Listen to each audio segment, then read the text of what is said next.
এখানে ইমোশনের কোনো জায়গা নেই।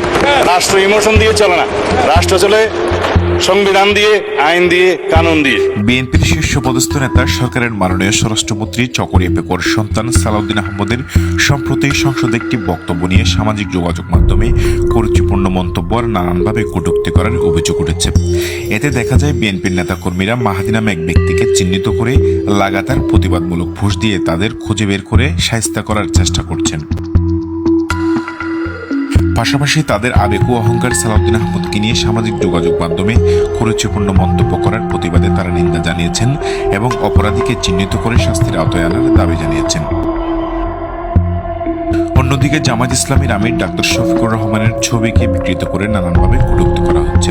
এতে বিরোধী দলের নেতাকর্মীদের প্রতিবাদ থেমে নেই। তারাও হুঁশিয়ারি করে জানান, মাহাদিরা জুলাইয়ের অকুতোভয় সৈনিক, যাদের জুলুম নির্যাতন রক্তের বিনিময়ে অনেকে উড়ে এসে জুড়ে বসেছে। তারা যদি জুলাইকে অবজ্ঞা করে জুলাই স্মৃতি মুছে দেওয়ার ষড়যন্ত্র করে, তাহলে মাহাদিদের মতো টকবগে জুলাই যোদ্ধারা অবশ্যই প্রতিবাদ করার অধিকার রাখে।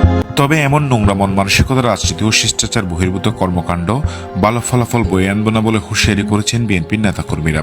তারা জানান, মাননীয় স্বরাষ্ট্রমন্ত্রীর ছবিকে যারা বিকৃত করে ওনার জনপ্রিয়তা তলানিতে নিয়ে যাওয়ার প্রচেষ্টায় মগ্ন আছেন, তাদের পরিণতি ভালো হবে না। এমন বিতর্কিত কর্মকাণ্ড থেকে সকলকে বিরত থাকার আহ্বান জানান রাজনৈতিক বিশ্লেষকরা।